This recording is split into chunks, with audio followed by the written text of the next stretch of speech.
Hello, I'm Victoria Mora, Managing Attorney at CELA, Children's Immigration Law Academy, and welcome to Trauma Informed Lawyering with Unaccompanied Children.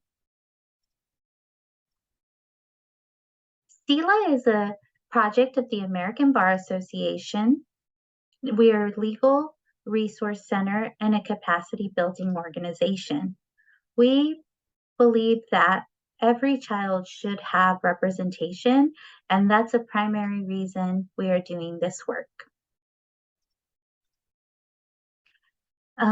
We are we're an expert legal resource center building capacity to advance the rights of immigrant children by providing technical assistance, webinars and trainings, online resources, and listservs and working groups. CELA, although based in Houston, Texas, provides services nationally, including pro bono matters for children facing deportation. We also have a social work program, pro bono initiatives, trainings, and we also offer Texas-specific trainings and resources. During this presentation, we are going to cover understanding trauma, the impact of trauma on children, trauma-informed lawyering, and trauma in youth. The goals for our presentation is to recognize the signs and symptoms indicating that a child may have experienced trauma, consider issues of physical and psychological safety when advocating for clients, and resist practices that may re-traumatize youth and families. We're going to hope to maintain awareness of our own behaviors, tone of voice, body language, and approach when engaging and interacting with clients who may have a history of trauma. And also, lastly, our goal is to maintain work environments for staff that increase staff resilience and address, reduce, and treat vicarious or secondary traumatic stress. Attorneys can use these skills to promote a trauma-informed response to their clients with the understanding that the confines of professional conduct, including confidentiality and ethical considerations, as well as strategic case planning, may affect one's ability to act on these recommendations in individual cases. We begin with understanding trauma. As lawyers and advocates who work with children in immigration proceedings, why do we need to understand trauma? Why can't we leave it up to the mental health professionals? Bottom line is that understanding trauma makes you a better advocate for your client. It will help you understand your clients better as you understand how trauma affects a survivor's physical body, how trauma impacts a survivor's memory, how trauma impacts decision-making, how trauma affects how someone perceives and interacts with others. And understanding trauma will help make you a better advocate for your client. As we talk about trauma-informed lawyering, I want to frame the conversation with a trauma lens. In all of our interactions with our youth clients, we need to shift from asking what's wrong with the child to what is this child's perception of what is happening to them.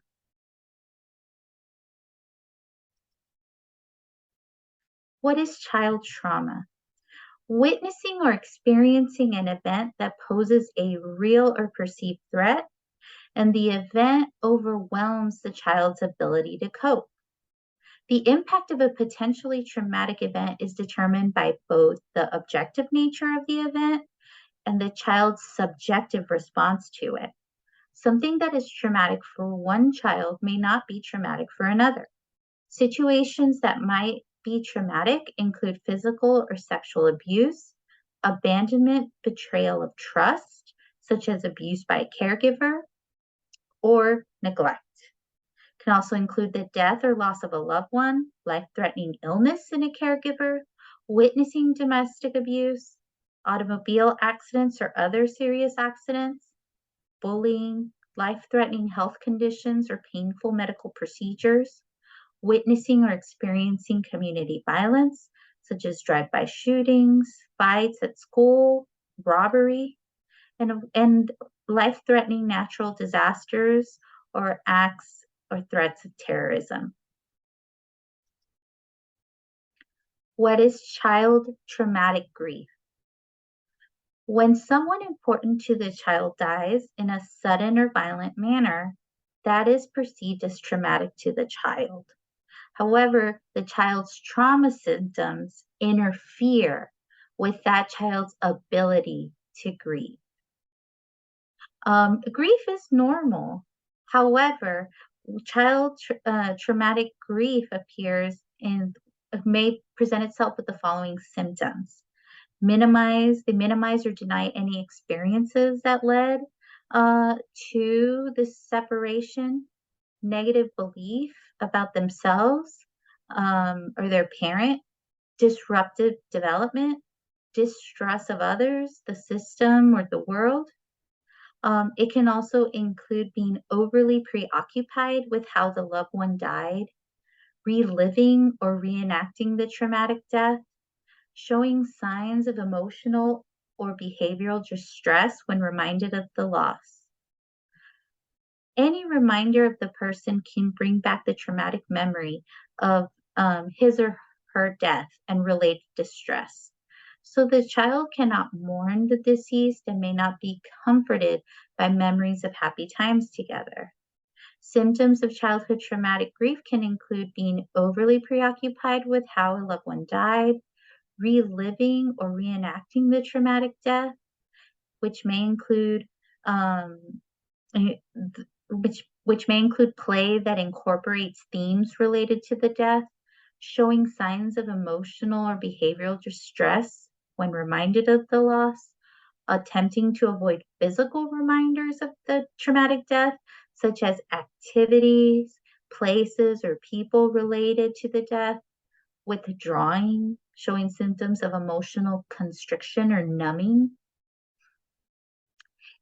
In addition to the trauma lens in this work, we must also ensure we have on a culturally responsive lens. Culture is everything to everyone. It frames every interaction we have, every experience. In order to understand the child, ask about their experiences. The type of trauma we experience and how we respond is culturally informed. One of the ways to really build that rapport and learn about a children's culture is to ask. Ask them to tell you about their culture, their traditions, their hometown, family, or food.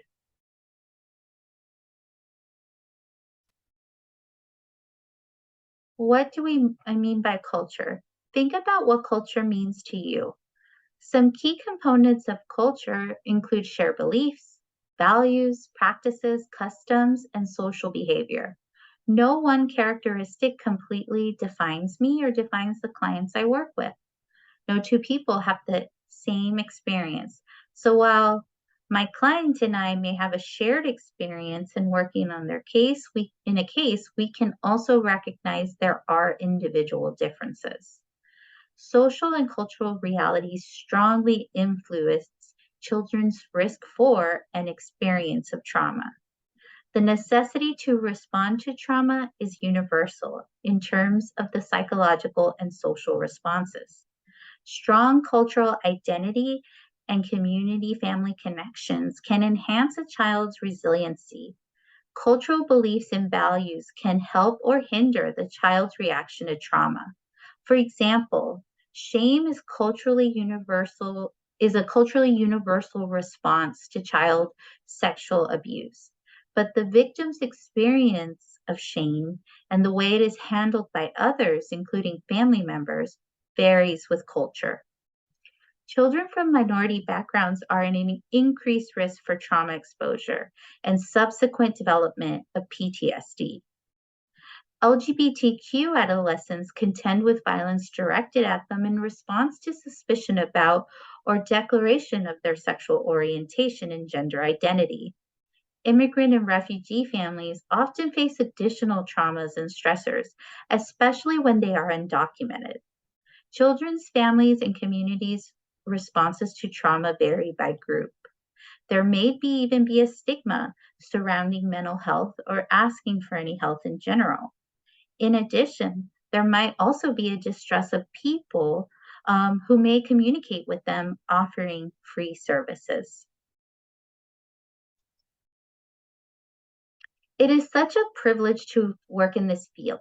I feel incredibly grateful to work in this space and to have worked with children and families in the past, bearing witness to their stories and helping to create safe spaces where their strength and resiliency can shine. Um, and hopefully that ultimately they can connect with family and remain in the US if that's what they choose. As a listener, you may be already working in this field or just starting out. Or maybe you have never worked with unaccompanied children but want to learn more so you can take a pro bono case or help advocate in other ways. In a moment, I'm going to give you some more general information about the children you are going to work with so that you have some tools for beginning to understand their experience and maybe even places to start when you are helping a judge or adjudicator understand their experience. I don't think I can really do that without first talking about cultural humility and empathy. I start with a quote about empathy from social work researcher and professor Brene Brown. Empathy has no script. There is no right way or wrong way to do it. It's simply listening, holding space, withholding judgment, emotionally connecting, and communicating that incredibly healing message of you are not alone. Doing this work is going to evoke some feelings for you, and I hope it does. Remember that empathy is different from sympathy. It's not about feeling sorry for the children you work with. It's about listening and holding space without judgment and communicating healing messages. There are webinars available on our website that go into more detail about how to interview and work with unaccompanied children. A necessary part of this work is examination of our own beliefs and cultural identities so that we can effectively hold space for our clients and listen and understand their experience and culture without unconsciously imputing our own culture or beliefs on them. Culture humility is a lifelong process of self-reflection and self-critique, whereby the individual not only learns about another's culture, but one starts with an examination of her or his own beliefs and cultural identities.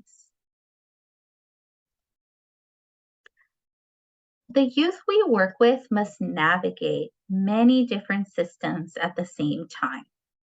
This slide shows some of the various different organizations or spaces where the children must navigate after entry into the United States, from the agencies that they encounter upon apprehension and detention to the different individuals that they will work with while in immigration court, those who are within their legal representation team.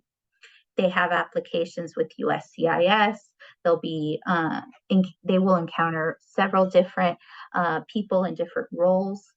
If they're eligible for special immigrant juvenile status, they may have to work within a state court proceeding, and that is only in relation to their legal case. At home, they're adjusting to new environments, both with new caregivers, at school, and within their community. Trauma has biological and psychological effects that impact the behavioral, social, and emotional domains. We're going to talk more about those impacts in this training. It's important to note that the impact of trauma can hinder development and interfere with children's functionings in relationships, school, and life. Complex challenges of children who have experienced trauma may not be addressed by the system and services as they are currently designed. The National Child Traumatic Stress Network is a great tool and resource for understanding trauma in children. As you think and learn about the protections in place for children in the immigration system, definitely reflect on the aspects of those systems that are not designed for children who have experienced trauma. Let's take a look at the different types of trauma. Acute trauma is a single traumatic event that is limited in time. Examples include serious accidents, painful medical treatment, natural disasters, sudden or violent loss of a loved one, physical or sexual assault. During an acute traumatic event, children go through a variety of feelings, thoughts, and physical reactions that are frightening. Chronic trauma refers to the experience of multiple traumatic events. These may be varied events, such as a child being exposed to domestic violence, involved in a serious accident, and then becoming a victim of community violence, or long-standing trauma, such as physical abuse, sexual abuse, neglect, or war. The effects of chronic trauma are often cumulative, as each event serves to remind the child of prior trauma and reinforce its negative impact. Complex trauma describes both exposure to chronic trauma usually caused by adults entrusted with the child's care, and the impact of such exposure on the child. So complex trauma describes both exposure to chronic trauma and the impact of such exposure on the child. Note that this is fairly common in the child immigration system, where many children are abandoned or mistreated by a parent or family member. These children who have experienced complex trauma have endured multiple interpersonal traumatic events from a very young age. Historical trauma is a personal or historical event or prolonged experience that continues to have an impact over several generations. Examples include slavery, removal from homelands, relocation, massacres, genocides, ethnicides, cultural and racial immigrant oppression, and forced placement in boarding schools. Victims or survivors of chronic trauma are deprived of a supportive environment in which they can recover. Chronic abuse leads to shame, numbness, and feeling overwhelmed by emotions, which leaves the victim or survivor unable to advocate for themselves. Complex trauma may also severely impact the formation of identity or self. Adverse childhood experiences. These are categorized as the failure to provide for a child's basic needs. They're perceived as trauma by an infant or young child who is completely dependent on adults for care. Adverse childhood experiences open the door to other traumatic events, and they may interfere with a child's ability to recover from trauma. So these range from abuse, neglect, can be household challenges such as divorce, substance abuse, domestic violence, mental illness or incarceration of family members, or other adversity. It may be outside of the home, something at school like bullying, natural disasters, or other violent occurrences. How does trauma and adverse childhood experiences, how do these things show up for the youth we work with? Children's reasons for leaving their country are often multifaceted. Sometimes a child might express one reason the first time that you may talk to them.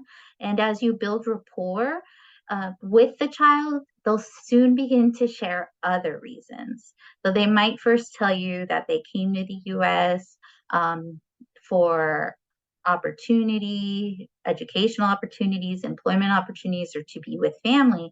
And as you learn more later and build that relationship with a child, you'll learn that, in fact, the child was being recruited or threatened or hurt by a gang or a family member. And that really was the driving force for their reason to come to the US and make that journey. You can see here on the slide that the reasons for leaving their home or their home country can be many. So let's go back. From violence, lack of educational opportunities, discrimination, corruption, poverty, or a combination of all of them. Not only have many of the children experienced tremendous challenges in their communities of origin, they are extraordinarily vulnerable along their journey north. Children may travel by bus, by train, or by foot along routes often controlled by criminal networks in order to reach the US.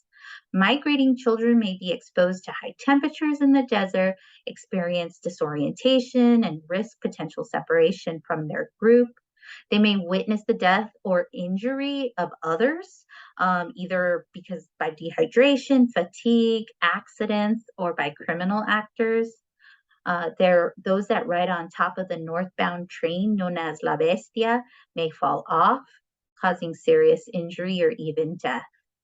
Some experience harassment, bribery requests, or bribery requests or violence by authorities, and some experience kidnapping and extortion by organized crime groups. Many children find themselves in detention facilities not designed for children. Children are also at risk for exploitation, abuse, or human trafficking. Girls are especially at risk of sexual assault and girls are especially at increased risk of sexual violence by men in their traveling group, by guides who accompany them, often referred to as coyotes, or by criminal groups on the way, potentially resulting in significant physical and psychological harm, unwanted pregnancies, and or sexually transmitted diseases. The journey to the U.S. can also be a traumatizing experience, but also once they arrive in the U.S., their arrival and apprehension can also be very traumatic. This slide is a quick reminder of the detention journey a child may have through the U.S., where unfortunately they continue to experience trauma. Currently, we're seeing dangerous and lethal physical barriers such as massive buoys, underwater nets, and razor wire fencing being installed along the southern border that are making crossings even more difficult and traumatizing. Assuming that children do make it across the border, their first experience in the United States is apprehension, detention, and questioning by Border Patrol, a law enforcement agency. Children identified as unaccompanied minors are then transferred to the Office of Refugee Resettlement, where they are placed in a children's shelter or detention facility. Please note that to the extent that a child is separated from a parent for any reason, they may also be identified as unaccompanied. So even if they're traveling with the parent, they're separated from that parent, they will be identified as unaccompanied. Additionally, a child traveling with a caregiver who is not their parent or legal caregiver, for example, traveling with a sibling or a grandparent, the child will be separated from that person and identified as an unaccompanied child. For children who travel with parents that are not separated, they will either be transferred to a family detention facility or released on their own recognizance. In preparation for a potential need for additional beds and to provide services, ORR has opened influx care facilities to house and provide services while the shelters are at capacity. As of the date of this recording, there's one influx facility in Pecos, Texas, which has changed to active status, and they have a funded capacity of 500 beds, and there are currently 493 children in care at that site. From there, the children may either be released to a sponsor, they might be deported or placed in long-term foster care, or transferred to ICE, where they might be released on their own recognizance if they turn 18 while in shelter.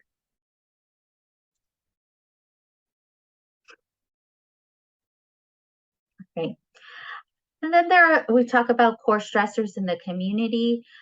With reunification with a family member or parent in the US comes more stress. There could be stress related to acculturation, I hope I'm saying that right, which involves reconnecting with separated caregivers, adjusting to a new living culture. Children might be a little bit more restricted in their comings and goings, a structure that they might not have had in their home country. Definitely entry into a different kind of school system, where perhaps bilingual education is not provided or is limited. Also trauma when it comes to barriers to accessing medical and mental health services that they may need. Isolation. Many of the children come to the US after not being in school and spending years working. They arrive here and they're unable to continue that. And they also might face barriers to enrolling in school, not to mention racism and anti-immigrant rhetoric. There's also the stressor of resettlement, the uncertainty of their legal status, that anxiety of their case and whether they'd be able to remain in the country. And oftentimes there are the stressors of economic stressors of meeting their basic needs. Now that we've talked about trauma, I'd like to play a video where a young woman, Miss Kriana Rigg, describes her experience with childhood trauma. This is a video of a Senate committee hearing from July 11th of 2019, where it gives us an example of many of the adverse childhood experiences, circumstances, abuse, and trauma that children that we work with have faced, and really what are some of these general implications or these maladaptive coping strategies that children adapt who have gone through trauma. I do want to note for the listeners that this clip contains descriptions of physical violence, sexual violence, and other abuse that might be triggering to some. So as we play the recording, I'd like the listener to reflect on the type of trauma and adverse experiences you can identify in her story, and I'll allow time for general reflections. Pause the video to allow time for general reflections and responses, which is very important due to the intensity. And as you listen, are you reminded of any children or youth from your own caseloads?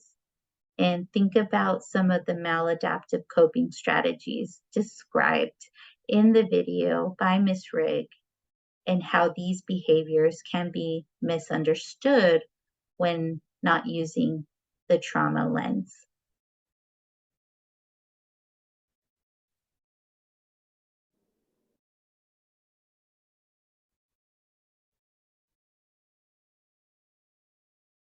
Thank you, and thank you for being here. Ms. Rigg.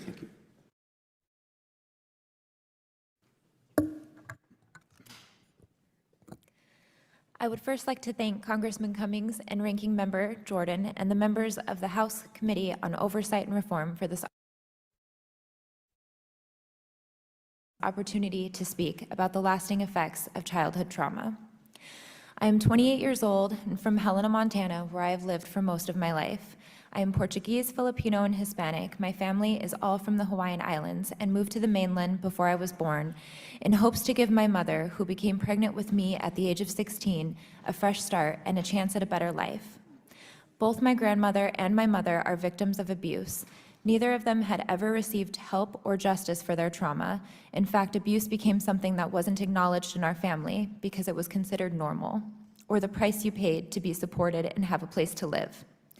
My mother's first marriage was to a man who physically and verbally abused her. Although she tried to shield my siblings and I from it, we witnessed her being hit, shoved, and even sat on by him in order to prevent her from being able to leave. After several escape attempts, she finally got us away from him.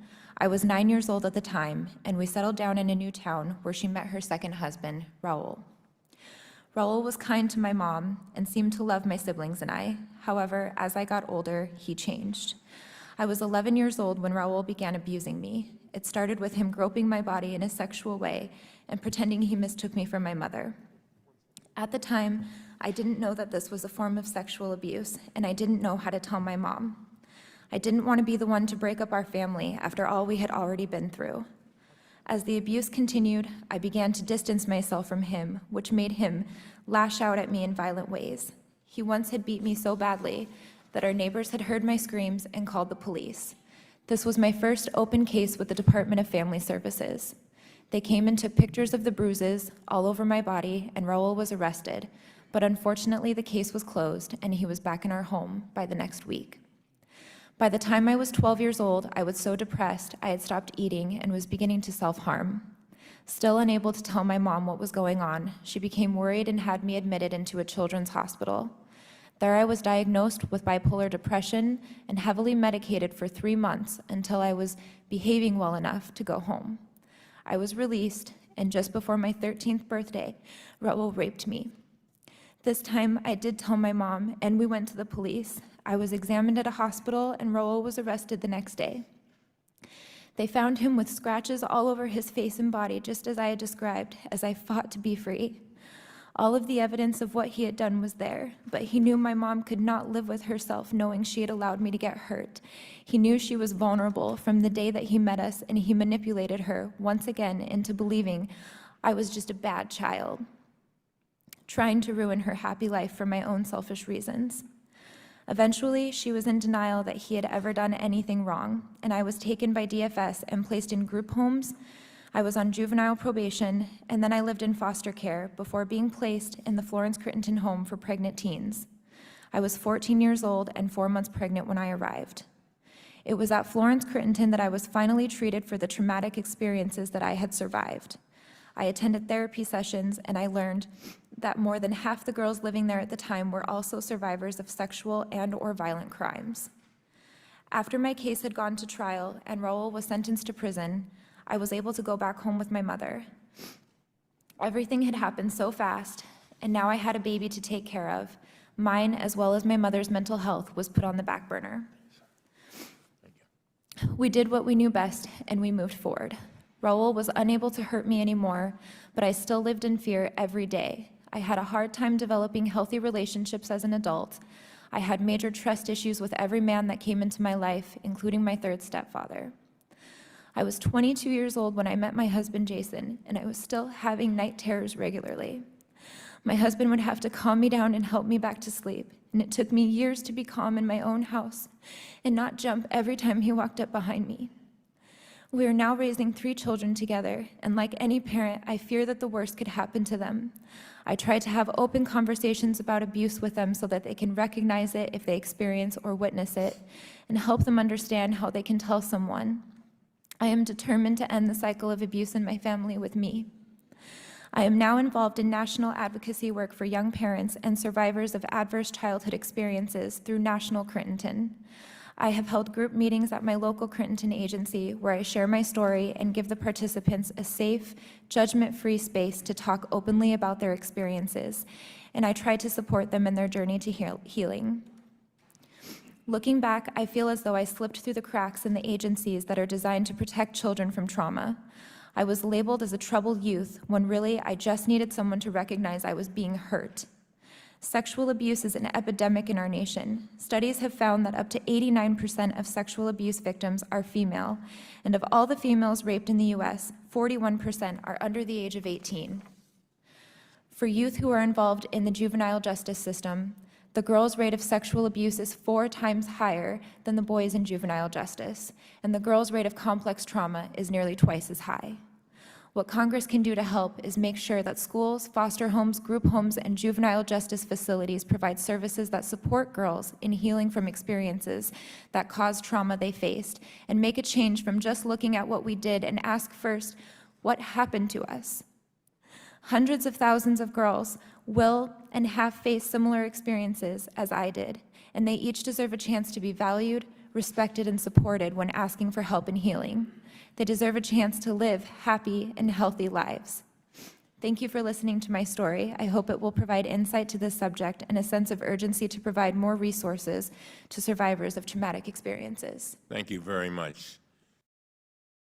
And as you reflect on Ms. Rake's testimony, I so much just resonates of several clients that I've had, and their experiences were similar to those, where there's this intergenerational trauma, where it goes through many different generations. Their abuse is tolerated or not acknowledged, and there is a partner who is abusive, not only of the mother, but also of the children, where children act out and they're labeled as bad children when really they are trying to cope with so much of this traumatic stress, complex trauma in their lives, and parents not believing them, being manipulated. So thinking about, and how she said, no one asked, what happened to you, what is happening to you, is such an important question. Mr. Miller. Okay. Next week, we're going to talk about the impact of trauma on children. How does trauma impact children? Child traumatic stress refers to the physical and emotional responses of a child to threatening situations. Traumatic events overwhelm a child's capacity to cope and elicit feelings of terror, powerlessness, and out of control physiological arousal. Every person is different. But here's many of the ways it may impact the children we work with. Emotionally, it can affect them a loss of sense of safety and trust, and sometimes a numbing of danger cues. Shame about what has happened can manifest as anger. Physically, a child may dissociate when feeling overwhelmed or be unable to make a physical connection to their bodies. There could be a loss of self and self-worth, and they may reenact that traumatizing behavior, continuing a cycle of abuse or trauma. So, for example, a young child who may have been sexually abused by an adult may also sexually abuse a younger sibling or family member in their lives, whereas reenacting this traumatic behavior. It also has a specific physical impact. Trauma can have a specific physical impact on the brain. So let's look at a typical teenage brain. And as a disclaimer, I am not a doctor or biologist. The resources where all of this is obtained is in the slides at the end. But the area of the brain that controls executive functions, including that weighing of long-term consequences and controlling impulses, is among the last to fully mature. So our judgment is the last to develop. Brain development from childhood to adulthood looks like essentially this here. From early adolescence through mid 20s, a teen's brain develops somewhat unevenly from back to front. This may help explain, teenagers' fun and behavior, but it also makes them prone to risk taking. The parts of the adolescent brain which develop first are those which control physical coordination, emotion, and motivation. However, the part of the brain that controls reasoning and impulses is known as the prefrontal cortex. Um, and that is near the front of the brain. And therefore, it develops last. And it's interesting that this part of the brain does not fully mature until the age of 25. In adolescence, trauma can interfere with development of the prefrontal cortex, the region responsible for behavior and emotions. That region that is responsible for the consideration of consequences of behavior, the realistic appraisal of danger and safety, the ability to govern behavior and meet long-term goals. So as a result of this adolescents who have experienced trauma are at increased risk for reckless and risk-taking behavior, underachievement at school, or failure at school, poor choices, aggressive or delinquent activity. Memories of the event can be foggy and stored erratically. So you may encounter a child that may not be able to remember specific details or timelines and you may need to help explain to a judge why that does not have anything to do with their credibility, but rather is because of the trauma that they've experienced. The traumatic stress response cycle, past trauma causes the brain to interpret minor events as threatening. The limbic system has a disproportionate fear or emotional response to what may be a minor experience, and it sends the signals to the brain stem, alerting us that we're in danger. And so cortisol and adrenaline are released, increasing heart rate and respiration. The fight, flight, or freeze response occurs, and the prefrontal cortex is skipped, which, as we know, is responsible for our reasoning. So it leads to impulsive reactions. When the impact of detention on children is when you have a prolonged separation between child and their caregiver, it's going to have an adverse effect on those familial relationships. The sudden separation and anticipation, or sudden reunification or anticipation, makes all these experiences more traumatic. Potentially traumatizing events in juvenile detention or in residential settings.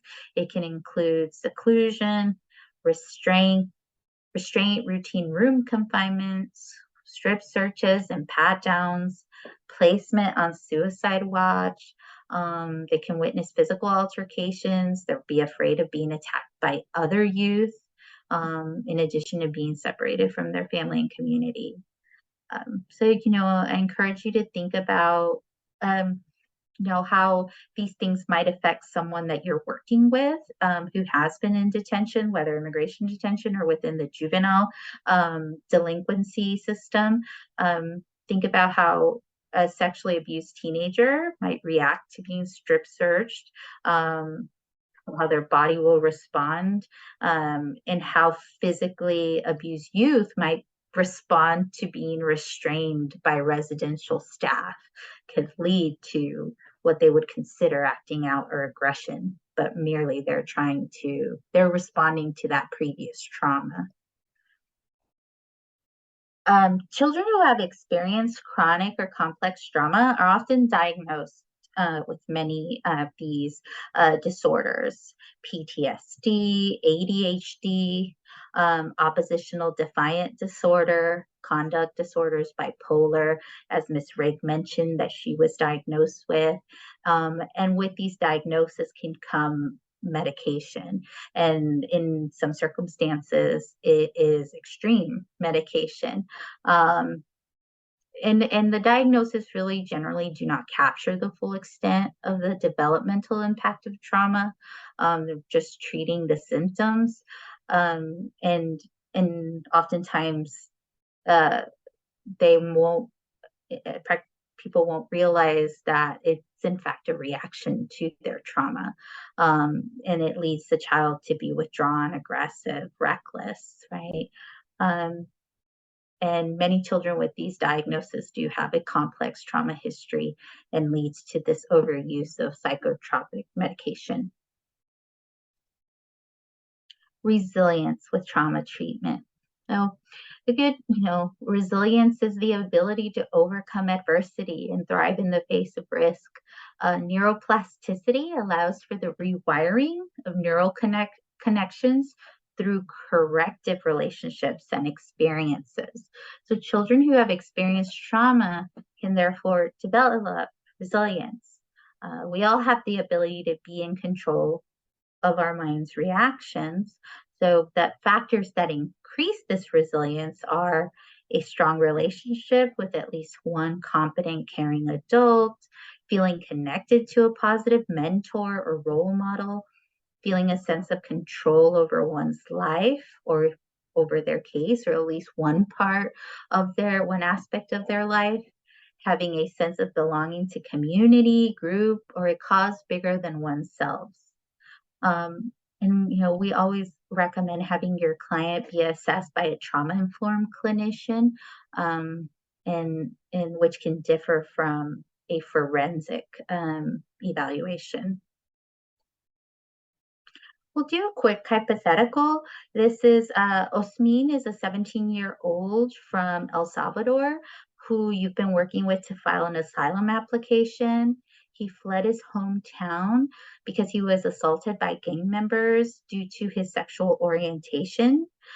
When he reported to the police, rather than help him, they used homophobic slurs and refused to open a case.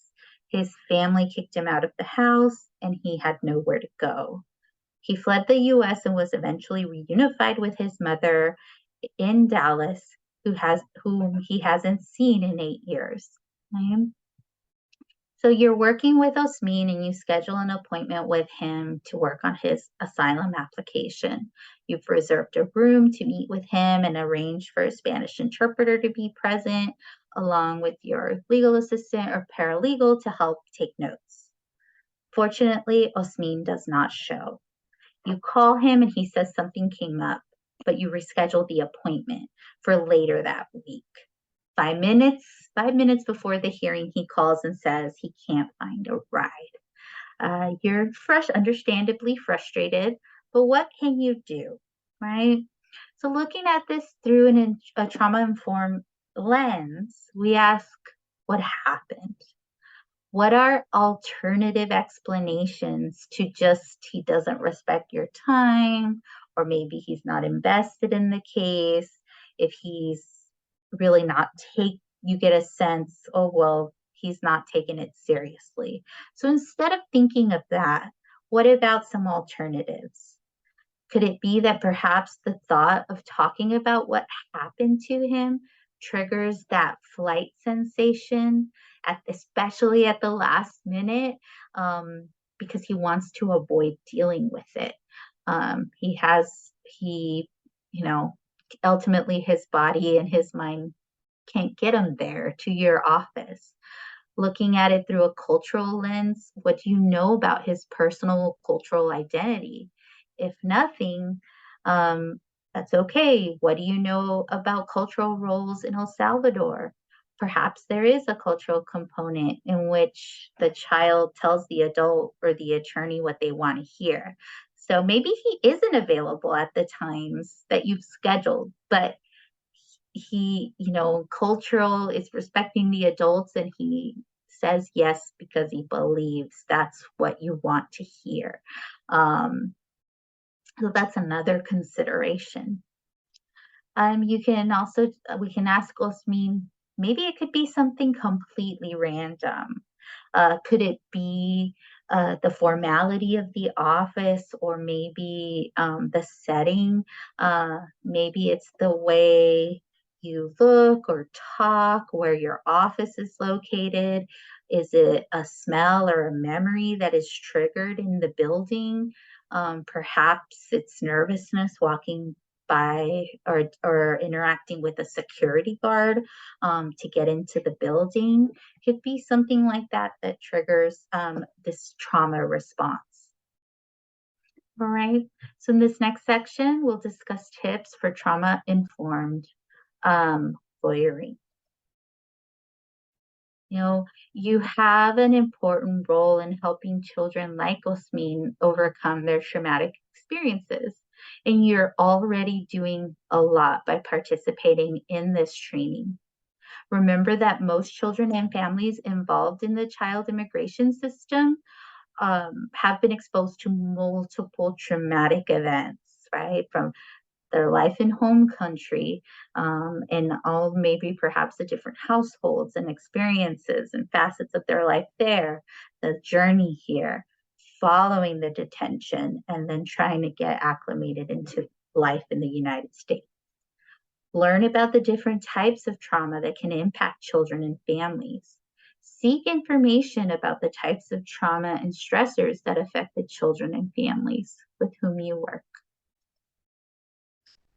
As a trauma-informed advocate, it's important to seek to be culturally humble. Understand that each young person in the context of their own life experiences and cultural background. Promote a sense of physical and emotional safety. You want to aim to avoid re-victimization, and appreciate that many problem behaviors began as understandable adaptations to cope and survive due to the trauma and their circumstances. And you strive to maximize choices for the survivor, empower them and give them choices. Some trauma-informed strategies is to help build your relationship with a minor, and provide a sense of safety by having them know what to expect and be prepared, right? So be this predictability. A youth who has experienced trauma, particularly in the context of relationships, often expects betrayal and disappointment from others. Explain their role, explain your role, and set expectations. Prepare them for what is to come and what could happen. Be transparent. Remind them that they are in charge. Validate their strengths and help them develop decision-making skills. Trauma clients often have lived a life with no control, and have a feeling of just powerlessness. This is an opportunity for them to have a sense of control over their life experiences. Creating emotional safety is very important. Oftentimes children do not have this. They live with the fear of being yelled at or put down. A young person will feel emotionally unsafe, and a response could be acting out. The lack of predictable routines, they assume something bad is going to happen without this predictability. The lack of consistency from adults, they might often need to attach to someone.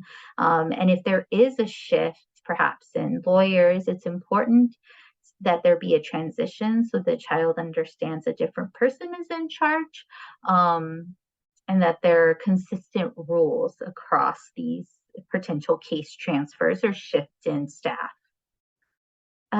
Reliability, be self-aware, follow through with commitments, and often don't make promises that you can't keep. Um, and acting out behavior is often motivated to a basic need. They need attention, a feeling of control, of belonging, escape of feeling pain.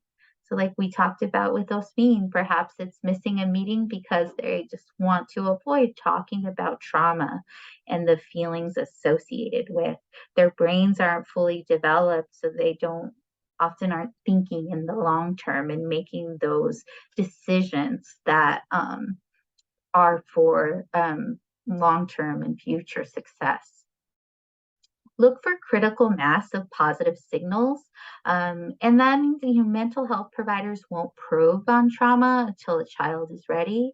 We don't always have that luxury as legal service providers because we need to meet certain deadlines and working on applications. There can be not a lot of time to do that. But, do the best that you can. We don't mean to send, we don't want to be uncaring or send uncaring signals, but it's hard not to if we don't think about the context. So where you can provide that sense of safety and sensitivity, it is definitely very important.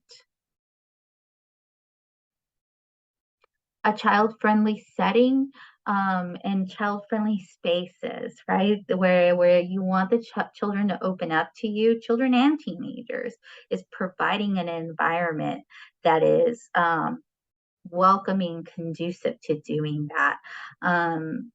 It'll be a place where they can process and deal with their emotions, because oftentimes you might be the first person they're ever sharing these traumatic experiences with. So it's important to have a setting where perhaps they can be creative and have that expression. So having art supplies or some sort of craft that they can do as they're discussing these very difficult topics with you. For younger children who might not have the words to express maybe traumatic or abusive events, is having toys, puppets, where they can use to help tell stories. They or cars, things of that nature, where they'll be able to explain an incident or event. And always a calming station or a section of the room where perhaps it can just sit on the floor, bean bags, floor pillows. You can try doing breathing exercises if the topic becomes, very noticeably difficult for the child or teenager. And you can also have sensory objects to allow them to fidget. So maybe stress balls, fidget spinners, again, like coloring, some Play-Doh, anything to help that nervous energy channel it somewhere that might help them focus. And of course, some children are neurodivergent and they won't be able to focus on what's happening unless they're fidgeting or playing with something else at the same time. They might not be looking at you, but they definitely are processing the information. So it's really important. The meeting structure, what it should look like, there should be a beginning, right, where you ask them where they would like to sit. This is very important because oftentimes that sense of safety in a room where they feel most comfortable. Some children or anyone who have experienced trauma may feel very uncomfortable sitting with their backs to the door because of the unknown of who can come in and then harm them. Miss Rigg in that video talked about how even within her marriage, she still felt that sense of nervousness or fear if her husband came up behind her because it triggered those traumatic events. Asking a child or your client where they would like to sit is just can really go a long way to making them feel not only welcome, but also safe. Make those introductions, who's in the room, why they're in the room, what's their role. Make small talk, build that rapport to foster a safe environment. If you're meeting with a child, recommend meeting in a room with a glass door where they're able to see the outside and others can look in. That also creates a sense of safety, not only protects your client, but it also protects you. Transition and middle, always let them know when you're going to change the topic. We're going to talk about this because of this. We need to talk about this traumatic event about your life because this is our goal and this is how that relates to our goal. And acknowledge difficulties, validate their feelings. And with thank you for sharing, right? What you experienced was difficult. And try to, if you're ending on a very stressful note, do some grounding exercises, change the subject gently, have them leave thinking about something else. What are you going to do? What makes you feel better? What are you looking forward to this weekend? Where they walk away with a sense of a little bit more calm and grounded. In interviewing, use child-friendly language, take the client's age and maturity into consideration, explain the intake process, what you will be asking and why, how long will it take, ask if they have questions and ask questions throughout. Ask them if they have questions throughout the interview. They might have questions, but feel too shy. Keep asking them. And they'll feel comfortable, hopefully, as you go on to bring up any issues or questions they have. And let the child set the pace, schedule time for breaks. Don't rush the narrative, right? And start the process by getting to know them. And also be an active listener to the story. So we're not there to problem solve or make guarantees and offer your opinion as to what happened to them.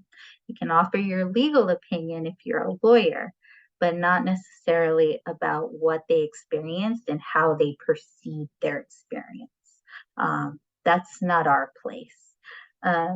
We certainly can empathize with the child's experience, identify their strengths, right? Focusing on the client's strengths, like, that was very brave of you to do that, to, speak up for your siblings, or you must really love them. That must have been difficult.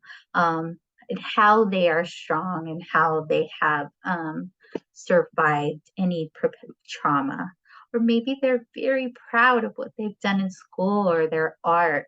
Always take a moment to recognize and be attentive to what brightens their face, what lights up their eyes whenever you do meet that child and going to building that rapport.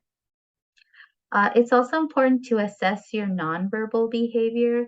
So, for example, how are you responding to what's being said?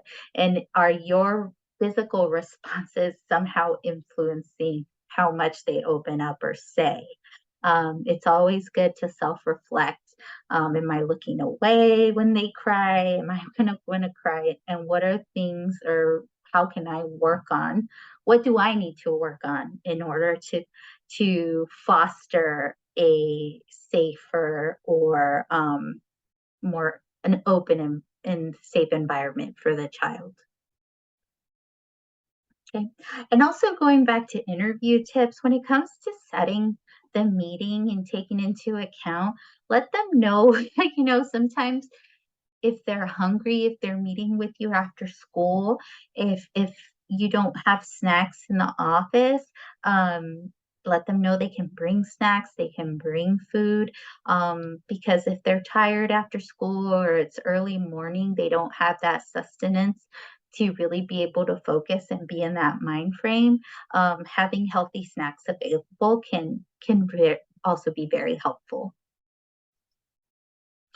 Signals of care. So here's just some ways that you can communicate warmth, communicate empathy, and communicate safety, right? So we talked about that. Thank you for sharing such a personal and difficult story.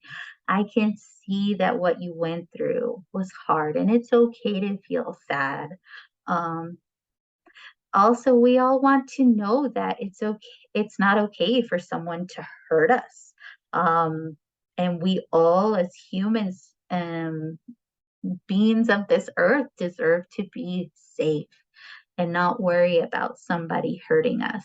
And that's true of everybody. So these are the kind of things. I'm here with you. If you need to cry, that's okay. There's nothing wrong with that. And oftentimes with the boys, that's difficult to hear. They've never heard. So be there with them in that space. What these are grounding techniques, like I mentioned, having it's the five senses. If you don't have that, this anything in the office at hand can help to print some grounding techniques out. If you find, we have resources for some in Spanish on our website and some of our toolkits. Print it out, give it to them where they're able to take it home and practice certain exercises. I find that pipe cleaners. I even fidget with the pipe cleaners when I'm in a meeting to help me focus too, even during a training. Yeah, they can just be helpful and channel some of that nervous energy, and help someone focus and open up. Same with Play-Doh. You can buy some of these very inexpensive, these little party pack of Play-Dohs, to have the children, have with them, take with them, keep it there for when they come see you. And of course, coloring and doodle pads can be so helpful as well. For those of you who are working with children in ORR detention, securing it's a little bit different, right? Because we don't have as much control over this space, since you're working within someone else's space, the government space. So I've listed a few considerations to think about as you navigate working with children in ORR facilities. First of all, you must be working with an organization that has access to the ORR shelters, such as legal service organizations or another organization operating in the shelter. The regular shelter spaces are all licensed by the state in which they're located. So you must go through appropriate background checks if you are working with these organizations. On occasion, there are pro bono opportunities to work with legal service providers, who work in the detained, who work with detained children. But it's important to note that interested volunteers can't just show up to the shelter. One issue that we've heard practitioners say that they run into is access to a private space where where there's not other children or staff in the room. But we encourage you to confidently assert the need for a private space to meet with clients. Keep lines of communication open with facility staff. Maintain that positive relationship, and hope that could lead to accommodations when it comes to meeting with the children and facilitating what you need to help them work on their case. Since you're working in the shelters, it's important to clarify your role every time you go, right? That you let them know that you do not work for the shelter, you do not work for the government or for the court, you do not work for immigration, and that you're not going to share any information with them without your permission, except for what's legally required if you live in a mandatory reporting state. Some organizations where workers go work matching T-shirts or sweatshirts or have keychains that set them apart from shelter staff. You may need to meet with the child multiple times in a short period. So ensure that you have proactively communicated with shelter staff. You may want to find out a child's schedule so they don't miss field trips or any other event that they might be looking forward to. So learn their schedule, make sure that that it's a time that works for them and they won't be missing out. You can also you can also bring supplies with you. So some of those fidget toys and Play-Doh or coloring pages, obviously confirm with your organization, but that is something that has been done in the past. And you may need to build that rapport quickly. And you might need to meet with them multiple times within a short period for those children who are detained. And lastly, we're going to cover trauma and you. So taking a look at vicarious trauma, maybe these are terms you've heard about. Vicarious trauma, compassion fatigue, burnout, secondary traumatic stress, empathetic distress, indirect trauma. These are terminology and things that are being identified much more now in the legal profession that really weren't talked about before in a really significant way. And now over the past years, we've seen that need to identify what is happening to people who work with survivors of trauma. So, we want to look at, there's, various definitions, but they have the same idea in common, all these terms. Speaking specifically of secondary traumatic stress is the stress of helping or wanting to help a person who has been traumatized. And unlike other forms of job burnout, STS or secondary traumatic stress is precipitated not by the workload and institutional stress, but by the exposure to clients' trauma, right? So you can have like work-related stress but when you work with trauma survivors, STS comes into play, or it happens because of that exposure to the client's traumas. We spend days, all our time, most of our time listening to stories of trauma, of persecution, of abuse, of neglect. And that's where it stems from. STS can disrupt child welfare, legal service providers, workers' lives. It can disrupt our feelings, our personal relationships, and overall our view of the world, unfortunately. So this quote from Rachel Naomi Remen says, "The expectation that we can be immersed in suffering and loss daily and not be touched by it is as unrealistic as expecting to be able to walk through water without getting wet." That this is the reality of working with unaccompanied minors or anyone who has experienced trauma. It's very satisfying and fulfilling work. And at the same time, it's important that we acknowledge how that affects us. So signs of secondary traumatic stress that you or a colleague or friend might experience who do this type of work can include intrusive thoughts, nightmares, flashbacks, a preoccupation with client and their stories. They might keep you up at night. You can't fall asleep, but for thinking of your client and what they've told you they are going through or have gone through. You might have thoughts of violence, of revenge. You might feel trapped or, kind of just immense sense of infected by this trauma. You might feel inadequate, hopeless, depressed. And especially after COVID, during the pandemic, that difficulty of separating work from your personal life, when work is at home, it's hard to make that separation. So, these are ways to identify whether you are experiencing secondary traumatic stress. There are many ways and strategies to cope with STS and stay resilient and build resiliency. I like this wheel because it recognizes that self-care is multidimensional. It's more than just taking a few deep breaths or going for a long run. I know that's often just a coping mechanism, but not necessarily a strategy.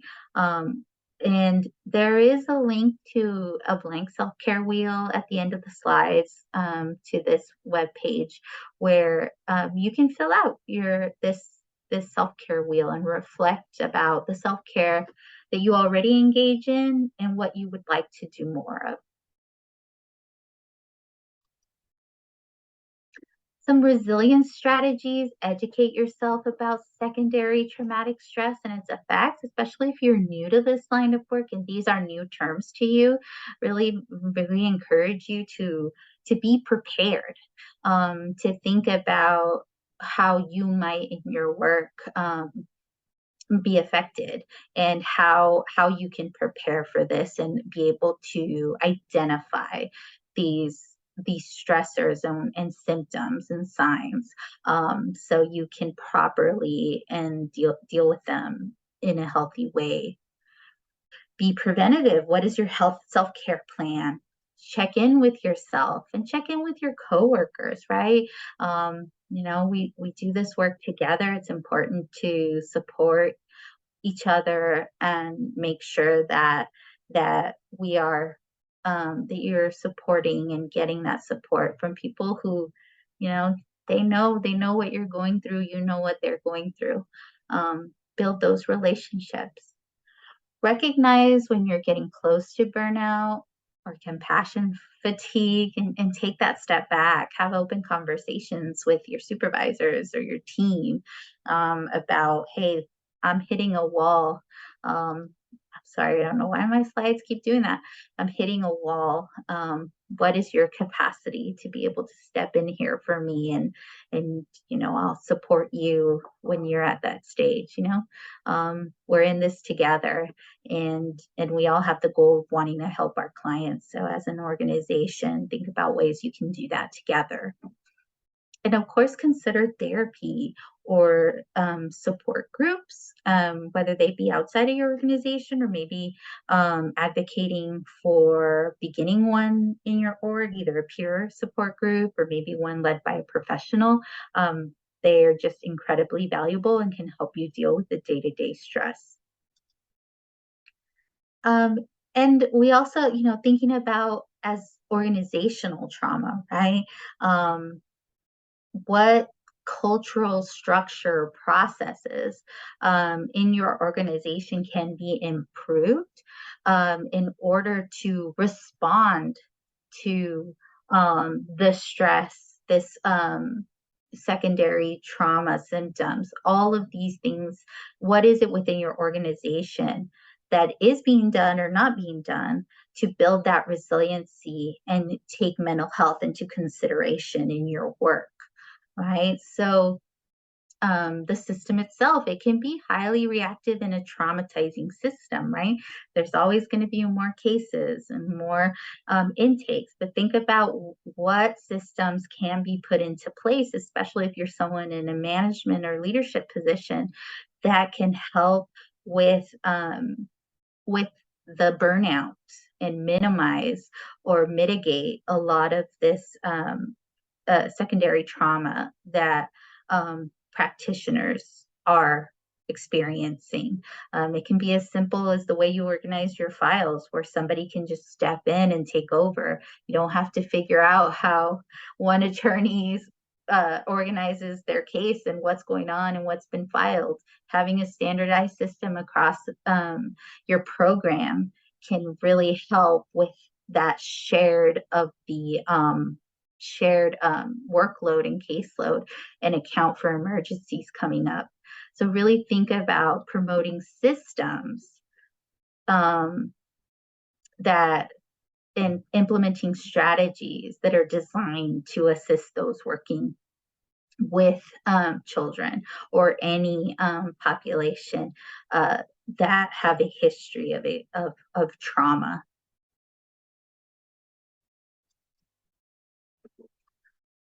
And lastly, I just want to wrap up with pointing out some resources on the CELA webpage, tips for working with migrant children, trauma-informed lawyering. These resources are available on our website, and they are wonderful.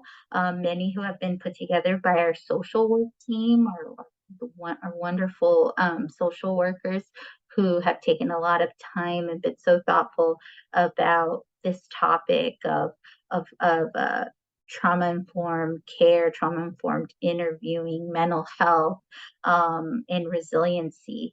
So I really encourage everyone to check these out, download them, and use them in your practice. There are a lot of helpful hints and links to even more resources on mental health resources and trauma resources.